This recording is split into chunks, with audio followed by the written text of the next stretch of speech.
विधवा शीर्षक से ही एक अन्य अवतरण जिसमें भारतीय सामाजिक जीवन में विधवा नारी की विवशता का चित्रण किया गया है।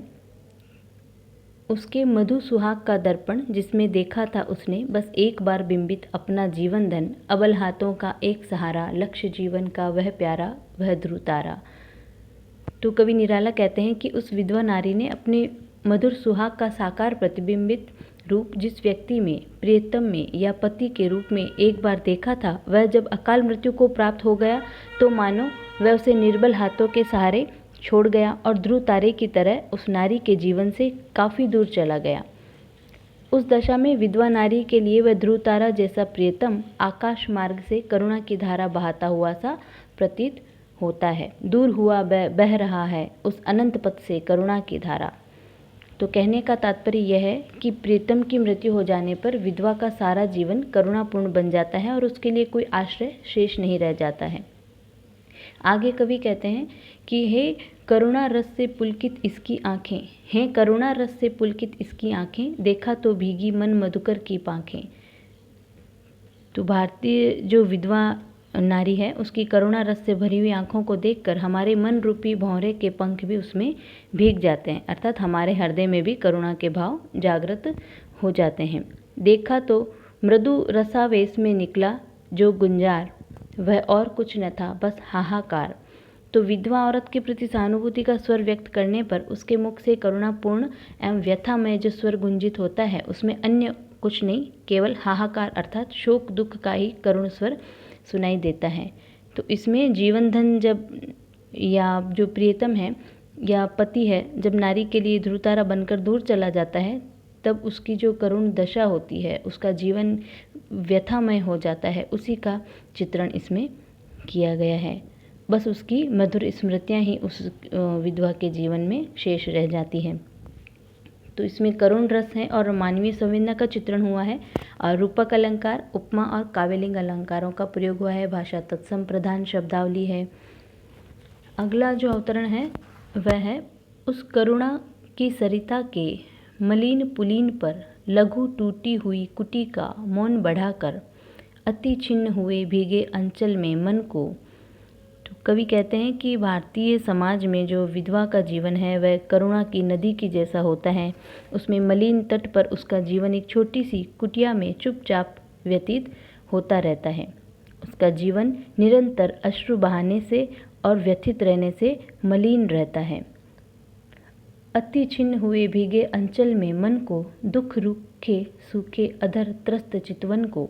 तो वह अपने फटे पुराने आंचल को अश्रुओं से सदा भिगोती रहती है। इस कारण वह अपने व्यथित मन को दुख से रूखे सूखे अधरों को, अधर या होठ के लिए कहा गया है, तथा भयभीत दृष्टि को दुनिया की नज़रों से बचाकर दूर कहीं एकांत में अपने भाग्य के लिए रोती रहती है। परंतु उसके करुण रस का रुदन का जो स्वर है अप्रकट और अस्पष्ट रहता है। तो कहने का तात्पर्य यह है कि वह विवशतावश खुले गले या स्पष्ट स्वर में रो भी नहीं पाती है, क्योंकि उससे सदा सामाजिक तिरस्कार और हीन भावना का भय बना रहता है। रोती है अस्फुट स्वर में, दुख सुनता है आकाश धीर, निश्चल समीर सरिता की लहरें भी ठहर ठहर कर। तो कवि कहते हैं कि उस दशा में उसका मार्मिक दुख आकाश सुनता है, निश्चल पवन और नदी की लहरें ठहर ठहर कर उसके दुख को सुनती रहती है। तो भाव यह है कि समस्त प्रकृति जो है उस विधवा की वेदना, व्यथा और करुणापूर्ण स्वर से परिचित है और उसके प्रति सहानुभूति बनाए रखती है। तो इसमें भी जो अभागिन स्त्री जो है वो उसके लिए सब हेय की दृष्टि से देखते हैं, तो यह उसे समाज में अपशुगनी मान लिया जाता है कहीं कहीं। तो इसके ऊपर कवि ने अपने ध्यान केंद्रित किया है। जो ये सामाजिक जीवन की जो बुराइयां हैं, जो इनके लिए कवि ने ध्यान आकर्षित किया है। अगला अवतरण है कौन उसको धीरज दे सके, दुख का भार कौन ले सके। यह दुख वह किसका नहीं कुछ छोर है, देव अत्याचार कैसा घोर और कठोर है। देव यहाँ नियति को कहा गया है, भाग्य को कहा गया है, विकल यानी व्याकुल। तो इसमें भी जो विधवा नारी है उसकी मार्मिक चित्र इसमें प्रस्तुत किया गया है। इस अवतरण में भी कवि निराला करुण स्वर में कहते हैं कि भारत में विधवा का जीवन अति वेदनामय है। वह दुनिया की नज़रों में अति हेय और तुच्छ प्राणी समझी जाती है। उसके दुखों का कोई अंत नहीं है। वह अपने दुखों को सबके सामने व्यक्त नहीं कर पाती है। जब रोती है तो लोगों की नज़रों को बचा करके अव्यक्त स्वर में रोती है। उसे कौन धीरज दे सकता है? उसके दुखों के भार को कौन कम कर सकता है? कहने का तात्पर्य यह है कि कोई भी उस विधवा को सांत्वना या सहानुभूति नहीं देता है। उसको सब हेय दृष्टि से, निम्न दृष्टि से देखते हैं। अतः उसका भाग्य अत्याचारों और कठोर यातनाओं से व्याप्त रहता है। इसलिए उसका भाग्य भी अतीव कठोर और निर्दयी है। क्या कभी पहुँचे किसी के अश्रुजल, या किया करते रहे सबको विकल? ओस कण सा पल्लवों से झर गया, जो अश्रु भारत का उसी से सर गया। वह निरंतर अश्रुधारा बहाती रहती है, परंतु कोई भी उसके आंसुओं को नहीं पहुँचता है। अर्थात उसके वैधव्य को दूर करने की क्षमता किसी में भी नहीं है।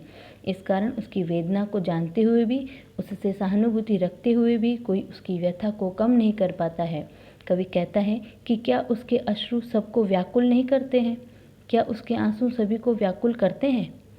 परंतु उसको शांत करने का भी कोई उपाय नहीं रहता है। इस कारण पत्तों से ओस के कण के समान निरंतर अश्रुपात होने से भी भारतीय विधवा के दुखों का अंत नहीं हो पाता है।